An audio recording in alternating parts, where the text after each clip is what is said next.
It was a quiet Thursday evening in a small town just outside Fort Campbell.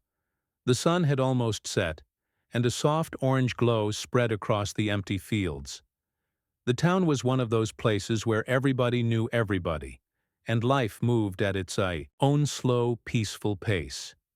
People finished work early, kids played outside till dark, and most grown-ups ended their day with a visit to the local bar, a small wooden building that had been there for decades. Inside that bar, the air smelled of beer, fried food, and old leather. A few people were already there, chatting lazily over drinks, while a country song played in the background. The bar wasn't fancy, just a few wooden stools, some old photos on the walls, and a dartboard in the corner. But it had something special: history, stories, and people who came not just to drink, but to connect. Just as the clock struck 6:30 p.m., the door opened with a little creak, and in walked Walter Jennings. Now Walter wasn't just any old man. He was 84 years old, tall for his age, with sharp eyes and a back still straight, like he was standing in a military parade. His hair was white, neatly combed, and he always wore the same thing: a simple jacket with a small American flag patch, faded jeans, and boots that had clearly seen a lot of ground. On his jacket, just above the heart, was a pin that read Korean War Veteran.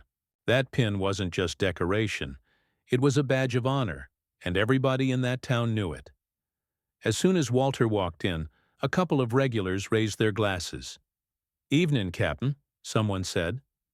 Walter gave a polite nod and made his way to his usual seat near the bar. The bartender, a woman named Sherry who had known Walter for over 15 years, placed a hot cup of black coffee in front of him. "Just the way you like it," she smiled. Walter smiled back. "Appreciate it, young lady." He sat there quietly, sipping his coffee, watching the world go by from inside the bar. He wasn't a man of many words, but when he spoke, people listened. Over the years he had told bits and pieces of his war stories. Not in a proud way, but like someone just sharing old memories. Everyone respected him, not just for serving the country, but for the calm and dignified way he carried himself. But that night, something was different. Just 15 minutes after Walter sat down, the front door banged open with a loud crash. A group of bikers entered, laughing and shouting. There were 5 of them, all wearing black leather jackets with skull patches and loud boots that thudded across the wooden floor. They weren't from around here, that was obvious. No one recognized them. They pushed their way to the bar, ordering drinks in loud, aggressive voices.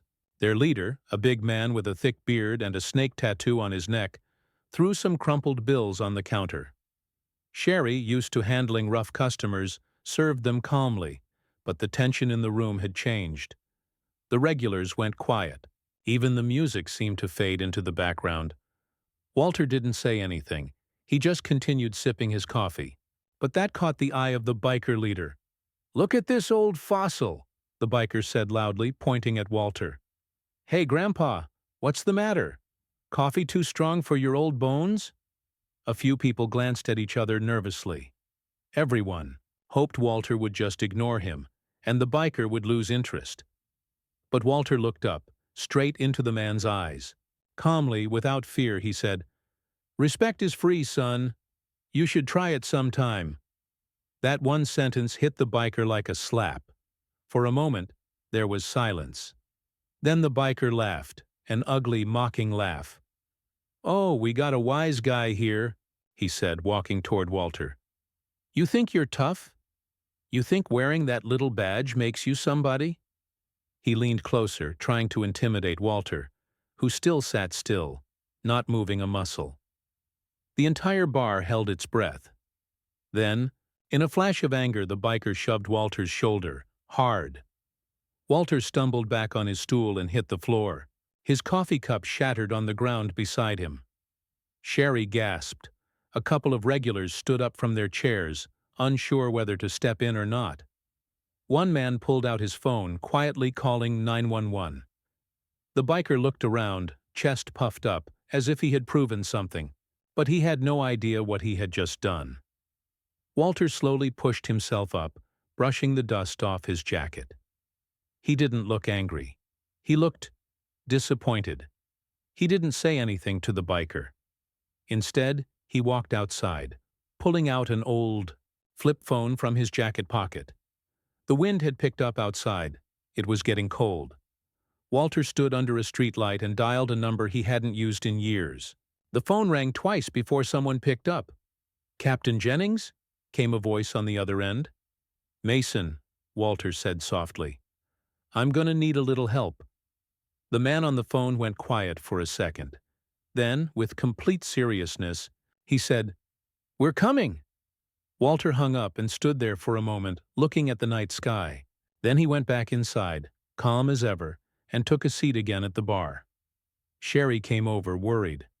"Are you okay? Should I get you something?" "I'm fine," Walter said. "Just waiting for some old friends." The bikers had gone back to their drinks, laughing and trying to act tough. But something about Walter's calm attitude made them uneasy. He wasn't scared. In fact, he looked like a man who knew something they didn't.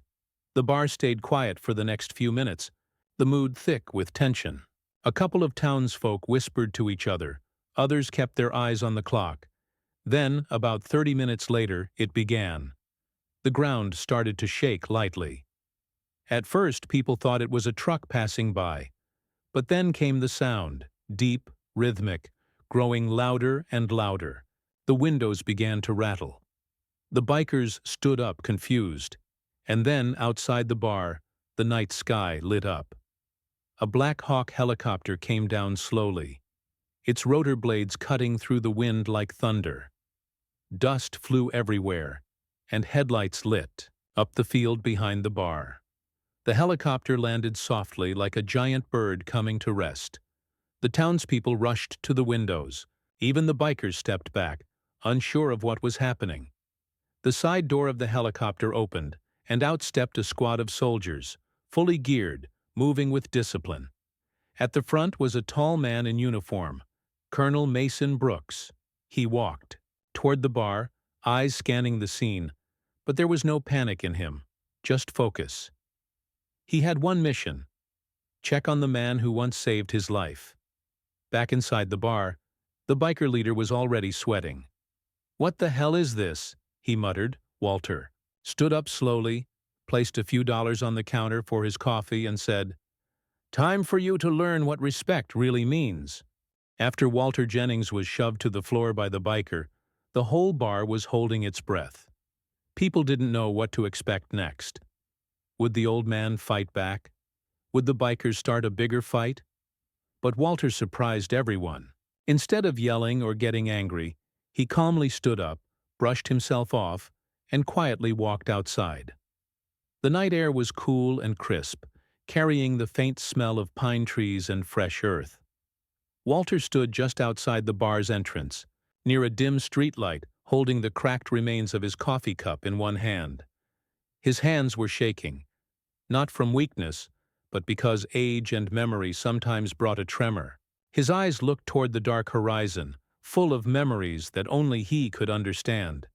He pulled out an old, beaten flip phone from his jacket pocket. It wasn't a smartphone with flashy apps or bright screens. No, this phone was simple, sturdy, and reliable, just like Walter. He had used it to call people many times over the years, but tonight's call was different. It was a call for help, but not in the way most people think. Walter wasn't calling the police or an ambulance.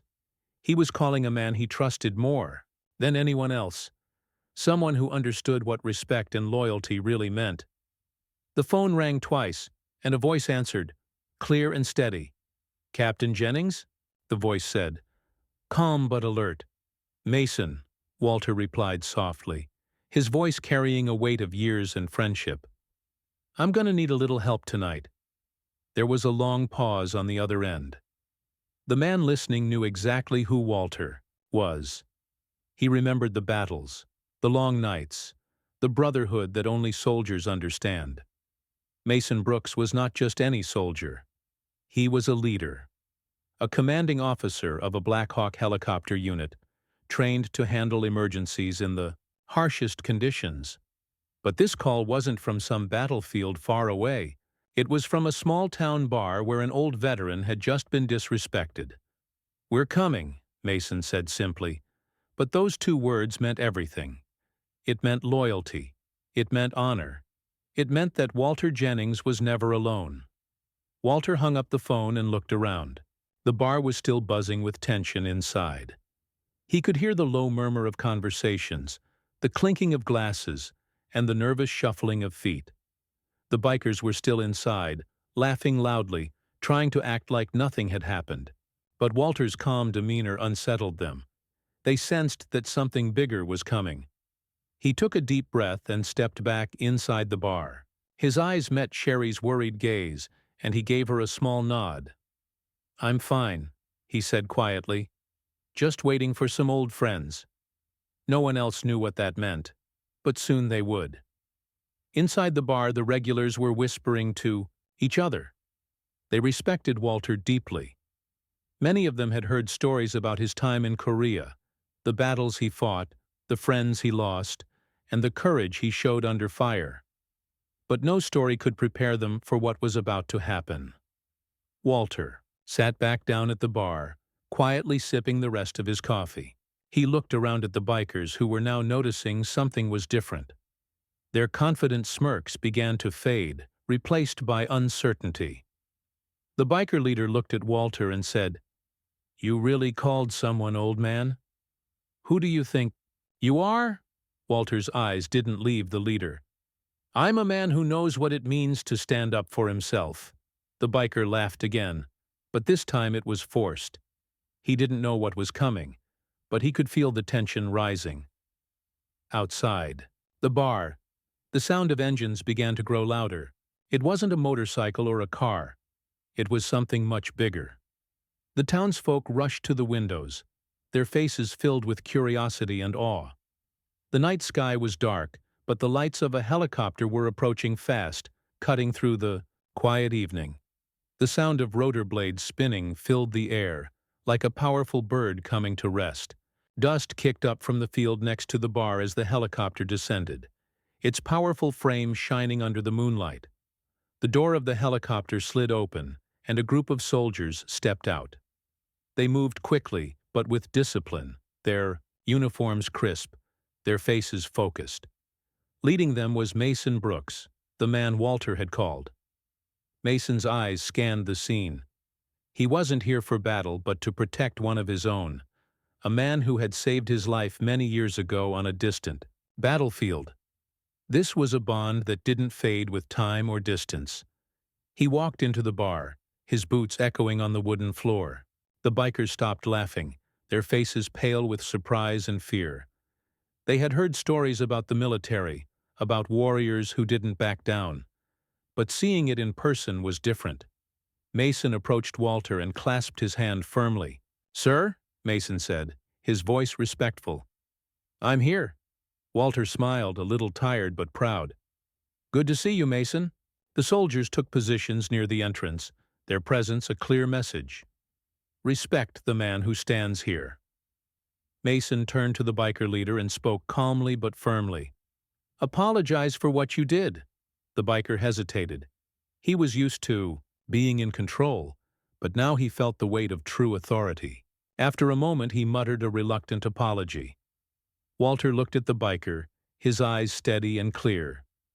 "It's enough." The soldiers saluted Walter, one by one, showing the honor and respect he deserved. The bar was silent. The only sound, the slow clapping of a few veterans who knew what this moment meant. Word of what had happened spread quickly through the town. People shared the story on social media and talked about the power of loyalty and respect. The bikers left quietly, their arrogance replaced with humility. Walter Jennings, the old veteran, had reminded everyone that respect is earned, and sometimes it comes with the sound of rotor blades and the presence of brotherhood.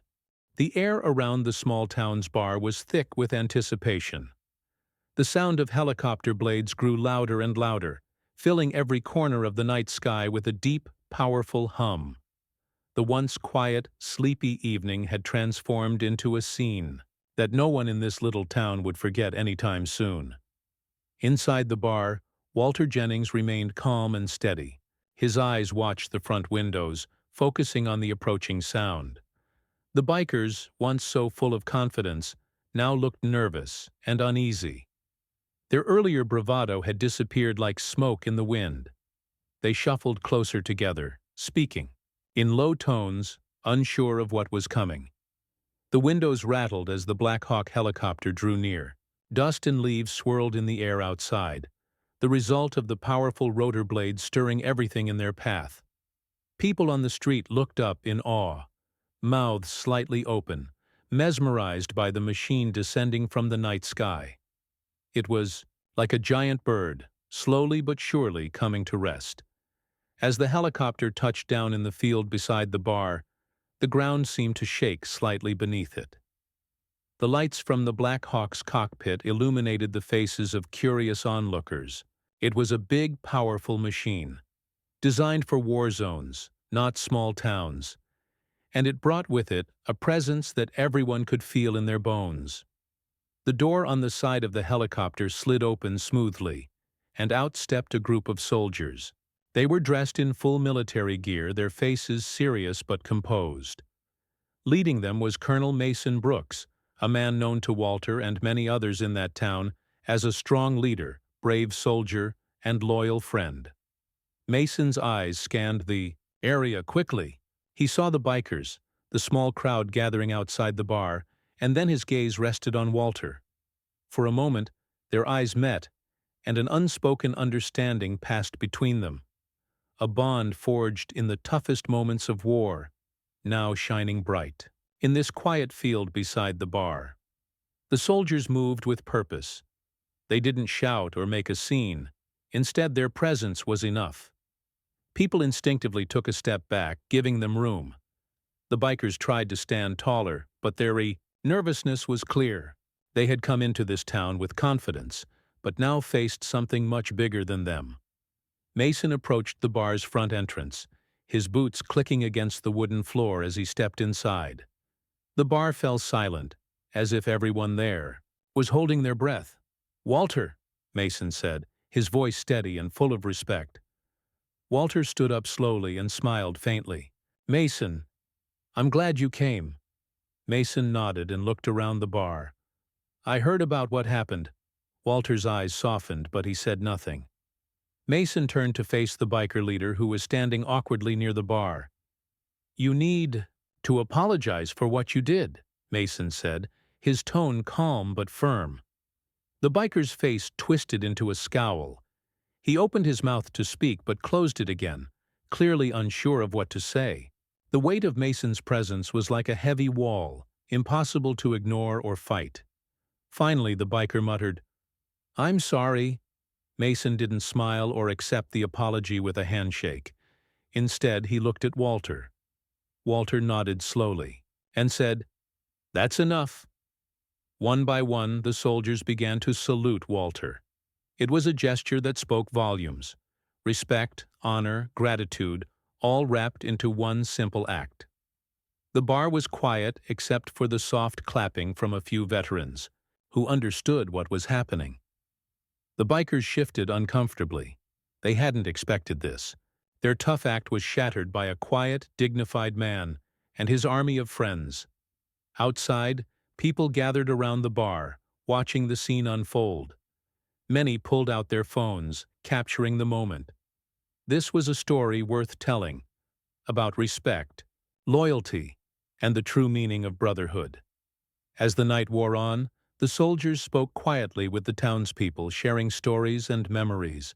Walter was at the center of it all, a living legend in the eyes of those who knew what he had been through. Mason and his unit didn't come for a fight. They came to stand with a brother, to remind everyone that some bonds are stronger than time, stronger than fear. The bikers eventually left, their heads lowered, their confidence broken. They had learned a lesson they wouldn't forget. Respect isn't earned with intimidation or violence. It's earned with courage, loyalty, and honor. 4. Walter, the night was a reminder of the power of friendship and the importance of standing tall, no matter the odds. After the intense moment when the Black Hawk helicopter landed outside the bar, and Colonel Mason Brooks and his team stood firmly by Walter Jennings' side, the atmosphere inside the bar changed completely. The tension that had gripped the room was slowly replaced by a deep sense of respect and admiration. What had begun as a quiet evening had transformed into an unforgettable event, a reminder of the power of honor, loyalty, and true friendship. Walter sat back down at the bar, but this time there was a new energy around him. The townspeople who had been quietly watching now approached, eager to speak with the old veteran. Some came forward hesitantly, others with warmth in their eyes. They wanted to hear more about Walter's stories, his experiences, and the reasons behind the fierce respect he commanded. One man, a middle-aged local named Jim, spoke up. "Walter, I've heard so many stories about your time in Korea. I never understood how someone could stay so calm under fire. How did you do it?" Walter smiled softly and took a slow sip of his now cold coffee. "Son, it wasn't easy," he said. "When you're out there, everything changes. Fear becomes a part of you, but so does courage. It's about trust. Trusting the men beside you. Trusting yourself to do what's right. That's what keeps you going." Jim nodded, clearly moved by the answer. Others gathered around, listening intently as Walter continued, sharing bits of his past, tales of friendship, sacrifice, and moments where life and death hung in the balance. His voice was steady, and though the memories were painful, he spoke with honesty and humility. Mason Brooks stayed close by. He could see the way the people were drawn to Walter, how deeply they respected him. It reminded him of their shared history, the battles they had fought together, the times Mason had counted on Walter's courage to get through impossible situations. Mason decided it was time to share his own story, one that few people knew. He began quietly. "There was a night in Korea when Walter saved my life. We were surrounded, outnumbered, and things looked bleak. But Walter kept his head, organized the men, and led us out safely. Without him, I wouldn't be here." The room fell silent as Mason spoke. The weight of his words settled over everyone. It wasn't just about what Walter had done, it was about what he meant to those who served with him, and now to the whole community. Suddenly the door to the bar opened again.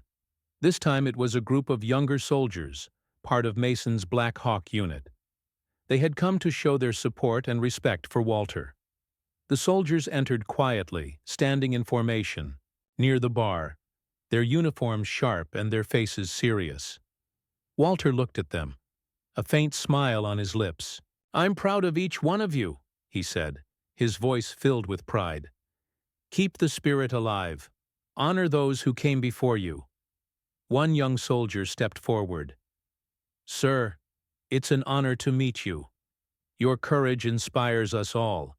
The conversation continued late into the night. Stories were shared, laughter echoed, and a sense of unity grew stronger.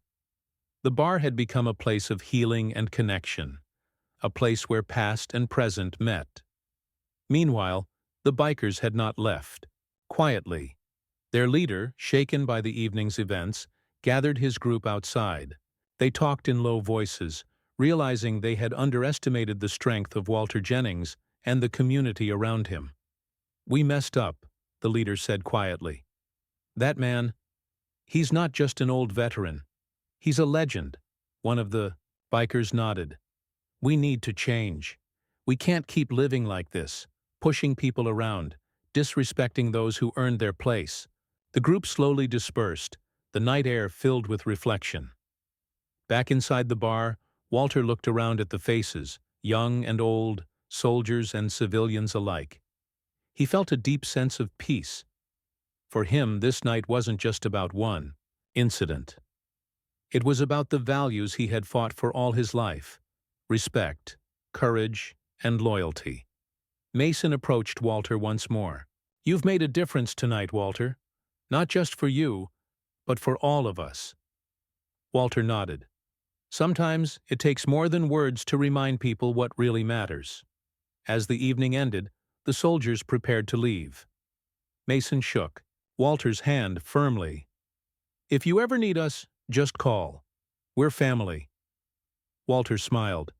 "I know, and I'll be here if you ever need me."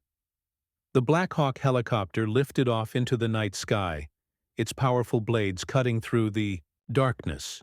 The town slowly returned to its quiet rhythm, but the memories of that night would stay forever. Walter Jennings had shown that true strength comes not from violence or power, but from standing tall with honor, surrounded by those who stand with you. And in that small town, his story became a beacon, reminding everyone that respect, loyalty, and courage are the true marks of a hero. After the powerful night when the Black Hawk helicopter landed outside the bar and Walter Jennings was backed by his fellow soldiers, life in the small town slowly began to return to normal. But things were never quite the same again. The incident had left a mark, a lasting impression on everyone who witnessed it or heard about it afterward. It was a story of courage, respect, and the true meaning of brotherhood that would be told for years to come. Walter, now back to his quiet routine, started to notice how people in the town treated him differently. It wasn't just a simple nod or a polite hello anymore. It was more, there was a new level of admiration in their eyes. People stopped him in the street, wanting to shake his hand or thank him for his service. Children would wave at him, and young adults looked at him with respect. Walter felt both proud and humble. He didn't want to be seen as a hero. He simply lived his life the best way he knew how.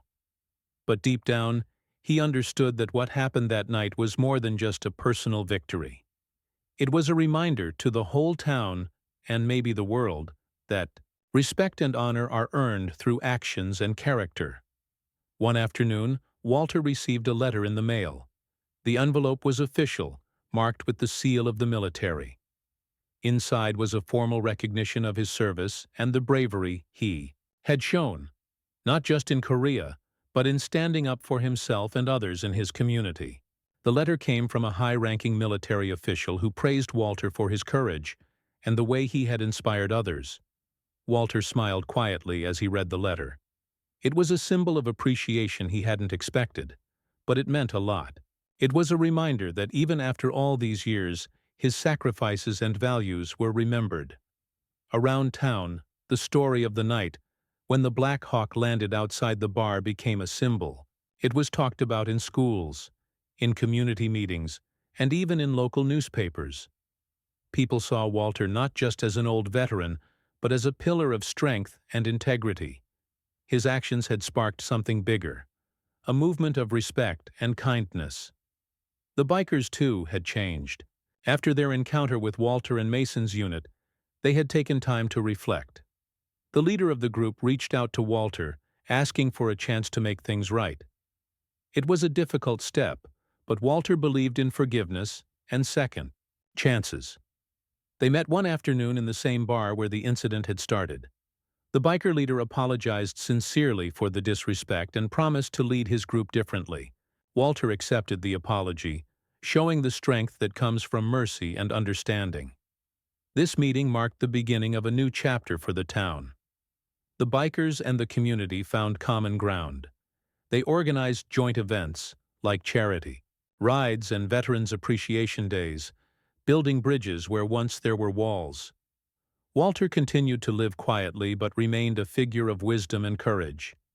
He mentored young people, sharing his stories and teaching lessons about honor, respect, and standing up for what is right.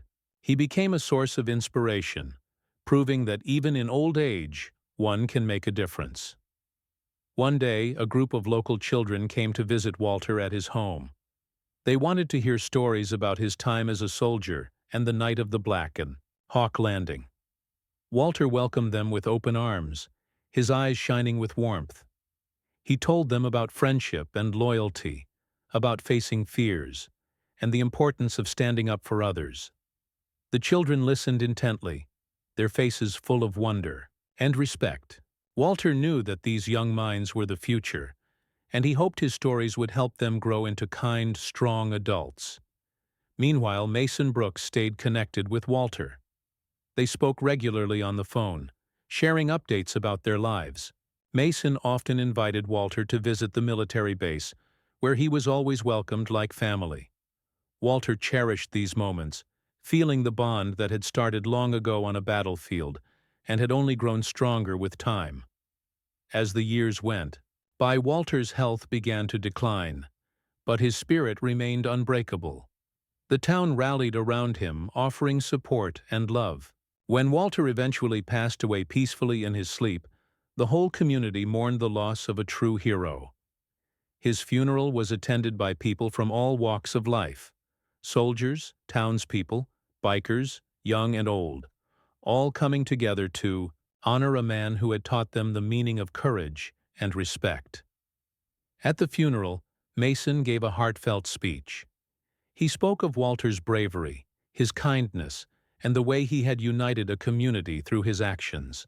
Tears were shed, but there was also joy, because Walter's legacy would live on.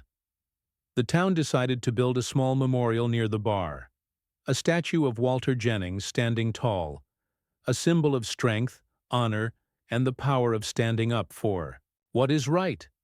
It became a place where people could come to remember and be inspired. Walter's story didn't end with his passing.